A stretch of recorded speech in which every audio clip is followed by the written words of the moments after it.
Well, thank you, Mr. Chairman. And it's a great pleasure, ladies and gentlemen, to be back in this city for the first time since 1990. I was here last during that period, just after the three elections had been scheduled but not yet called. It was very exciting to see how things have changed. I said to somebody just now during the break, what would you like me to talk about? And she said, well, why don't you tell us how it's going in Brussels? Today of all days, how do I begin to talk about what's happening in the European Union? I think I can best answer the question by quoting my favourite Boris Yeltsin story in a crowded field of good Boris Yeltsin stories. When he was president of the Russian Federation, he gave a press conference in London, and a British journalist said to him, Mr. President, in a word, what is the condition of the Russian economy? And Yeltsin said, good. And the journalist said, Mr. Yeltsin, in a word is an English turn of phrase. You don't literally need to answer in a word. You can elaborate a little bit. Yeltsin paused and he said, not good. And I would say that pretty much summarizes how things are in the European Union. It's good in the sense that people have come to see some of the flaws that were intrinsic in this model of political and economic integration, but it's not good in the sense that our leaders in Brussels have responded to the crisis by accelerating all the policies that created it in the first place. We have a debt crisis, and since 2008, the policy pursued in Brussels has been more debt, forcing additional liabilities onto countries that couldn't pay their existing debts. We had a crisis of excessive integration. It proved impossible to apply a single monetary policy to widely divergent economies, and their solution is to integrate further. To have Euro bonds, to have a European finance minister. You can, I'm sure, see the flaw in the logic here. And if the problem is excessive Europe, the solution is not going to be more Europe. It's like saying, I hurt myself falling out of the first-story window, so I'm going to jump out of a sixth-story window and see if that works any better. I want to talk about the financial transactions tax, which is on our agenda, but it's important that you understand the context in which this is happening. It's a very natural thing when people are in a panic that they go back to doing what makes them feel most comfortable. So you'll have seen the news this morning. Spain is on the verge of a bailout. Cyprus is on the verge of a bailout. There is a bank run all across the Mediterranean. What were the top items this week when I left Brussels this morning? A common definition of homophobia, gender quotas on company boards, and a financial transactions. Now why? What is the mentality that makes people react this way? Well, I think actually we need to answer that question almost in psychological rather than political terms. When the world seems to shake beneath our feet, when old certainties crumble, we do what makes us feel comfortable. We return to the familiar. And in the case of the Brussels officialdom, that is more regulation. It's what they do. In the same way I said I was there at the beginning of the 1990s, there were still Czechoslovakian officials coming out with all of the old slogans that they'd been trotting out since the 1948 coup. Why? They didn't think anyone believed them. They weren't even trying to convince themselves anymore. It was what they did. And what they do in Brussels is to regulate. I represent the south of England as a constituency. Southampton is in my constituency. I went to the celebration of the centenary of the Titanic, which sailed from Southampton, and I met a man there who was a relative of the band leader, the guy who'd been the violinist leading the band on the deck as the ship went down almost exactly 100 years ago. And we have it well attested in a number of witness statements that as the ship went down, this man and his band played a hymn, an old Methodist hymn called Nearer My God to Thee. He'd been a choir boy. His name was Wallace Hartley. His father had been a Protestant pastor, and he introduced this hymn into the congregation in Lancashire, where the band leader grew up. And so, of course, when the world crumbled, when the unsinkable ship was sinking, when nothing made sense anymore, he did what made him feel familiar. He retreated into the fond memories of his childhood as a choir boy. He played, if you like, his own French, his own funeral elegy on deck. And that's what we're doing. But you know what? It would actually, if EU leaders were simply to pull out their violins and to play Nearer My God to Thee, it would be about as effective as what they're doing, and it would be a lot more dignified. What's the financial transactions tax actually about? Even on the European Commission's own figures, it's going to reduce EU GDP by 1.5%. Right? Which at a time like this is a crazy thing to be thinking about. Why are they doing this? Well, because ever since the beginning, committed European federalists have disliked the fact that they have to go and ask for revenue from the national governments. They've always wanted to create an independent revenue stream, which means that they don't need to ask anybody else. And so, long before the financial crisis, they have been pushing various ideas for some kind of direct EU taxes. And some of these ideas are plausible, some of them are really quite extreme. They range from air taxes and travel taxes, income from carbon emissions trading, through to a tax on emails, a tax on international telephone calls. It's in that context that we need to look at the proposal for the FTT. This is not about a proportionate remedy to an identified problem. This is about, in a moment of panic, do what we always do, which is ask for more power, regulate more, harmonise more, control more. You know, it's you travel a lot in my job. You spend a lot of time in planes, and there's when the summer holidays come, you try and get through it without setting foot in an air terminal. But there was a reason why I particularly wanted to come here today, which is to thank anybody in this room who was involved in opposing the bailout mechanism in the vote when it happened, okay?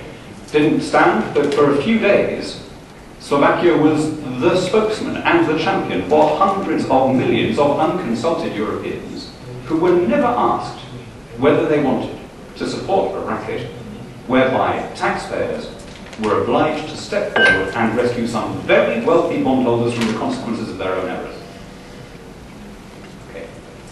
In the end, as happened in my country, as happened everywhere else, that the machine won, the system got there. But wasn't it a wonderful couple of days? So to my friends in the Civic Conservative Party and friends here in the SAS Party and anybody else who was involved, thank you very much for doing that. But the logic of that vote is vindicated with every day that passes.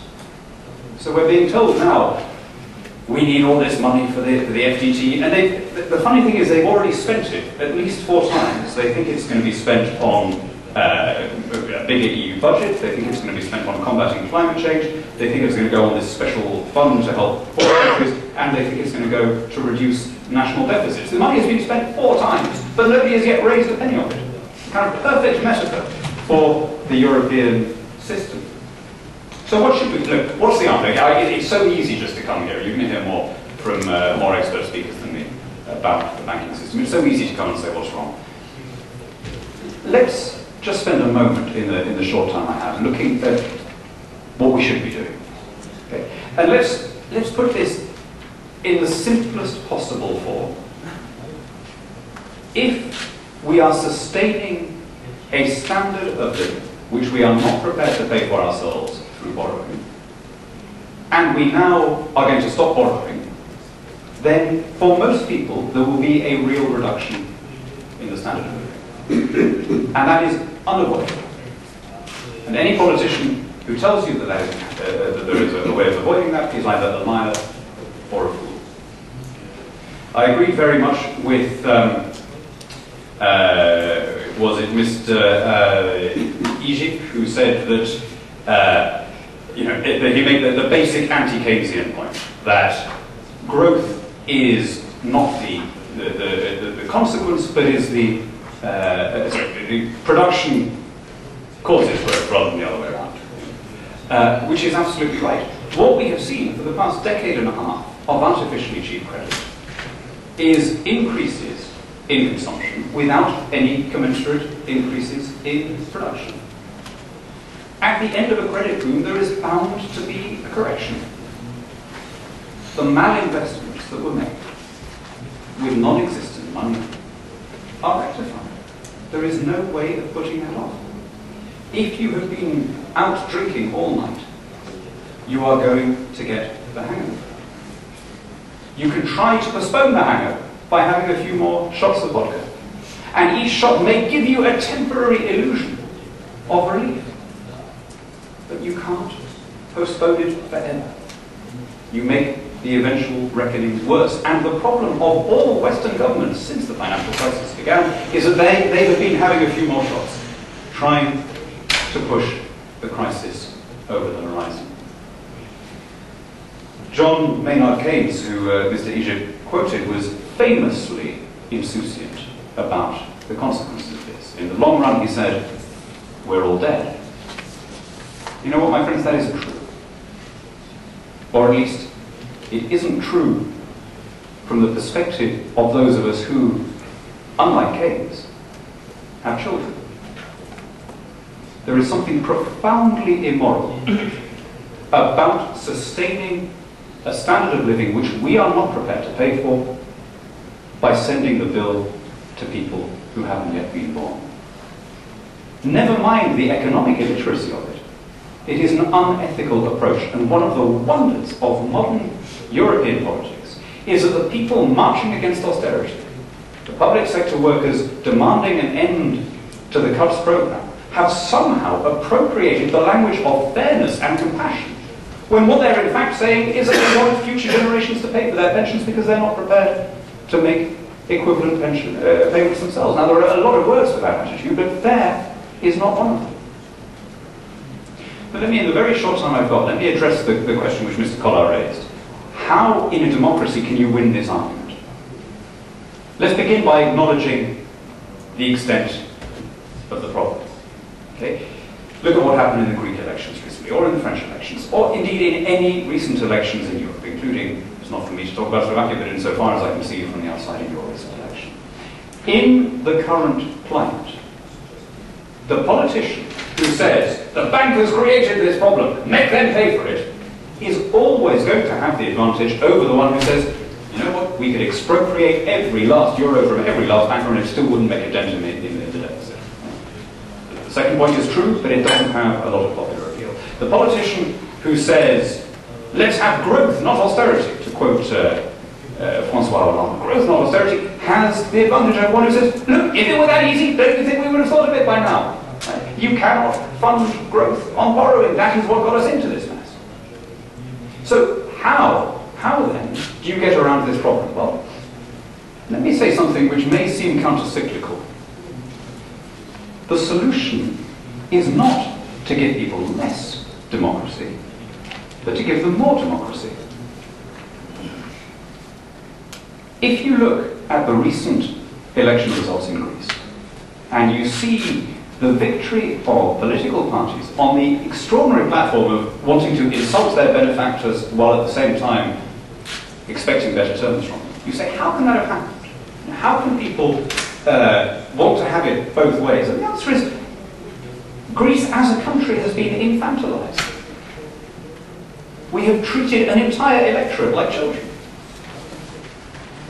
If you say to a 5-year-old, do you want the sweet or do you want the cake? They'll say both. You know, of course they do, because they haven't yet reached the age where they understand that you pay for things. And just as that is true of our children, so it's true of entire countries. If you break the link between taxation and representation and expenditure, if you make a country dependent on external subventions, Greece has been the highest per capita recipient of EU subsidies since it joined. If you encourage people to arrange their affairs around qualifying for subsidies instead of making things, setting things working in the private sector, then of course they will respond in a childish way when the goodies are taken away. We all know that. That's what our kids do. Now, what about doing the opposite? Since this crisis began, the elites of Europe, in the palaces and chancelleries of the continent, as well as in Brussels, have done everything they can to avoid the verdict of the people. They've disregarded referendum results when they go the wrong way. In Italy and in Greece, they took the extraordinary step of imposing technocratic governments, Brussels-backed juntas in effect. They form coalitions to avoid the verdict of the electorate. They do everything they can to avoid a general election. What if we could try going in entirely the opposite direction? Margaret Thatcher's guru, the man who inspired her most politically, was a Conservative MP called Keith Joseph. And he made the brilliant observation that if you give people responsibility, they behave more responsibly. What if we strengthened the connection between taxation and representation and expenditure? What if we reduced the cross-border subsidies? What if we made people more aware of what they were paying for? You don't actually have to look too far from where we are now to see a place where this works, which is Switzerland. Switzerland has an extremely dispersed and direct democratic system. People are regularly invited to vote in referendums on often quite minor and technical tax changes, with the result that they are the most educated and informed electorate in the world. It's the only country I've ever been to where the ordinary citizen has a rough idea of how much the government spends. I mean, I don't know how it is in Bratislava, but in my constituency, if I go into a middle-class office where people are wearing ties and I say, how much do you think the UK budget is? No one has any idea. I don't know, £1 billion, £1 million, I don't know. No one has any idea. In Switzerland, they really do. And the reason they know is because they're always having to vote about it. And in many of the cantons, there is a requirement of fiscal neutrality in the referendum legislation. So if you go into a referendum demanding a budget increase, you have to show the equivalent cut somewhere else or the equivalent tax rise. It's a great system. Now you might say, oh, well, that's great for the Swiss, but you know, if we suddenly imposed it here, people might vote the wrong way. Well, yeah, they might, but you know what? They'll get the hang of it. The Nobel Prize-winning economist, the Indian economist Amartya Sen, made the superb observation that you don't ask if a country is fit for democracy, it becomes fit through democracy. The more you trust people, the more they will repay your confidence. It's just like encouraging your kids to grow up and become independent. So, I'm afraid this is entirely the opposite of what we're doing at Brussels level. But I come here to a country which has seen more than its fair share of political unions contracted by the elites without popular consent. A country that has had more than its fair share of isms imposed on it by foreign powers. Maybe, just as you did when for a few days you led Europe after the bailout vote last year, maybe this is somewhere where we can start going in the opposite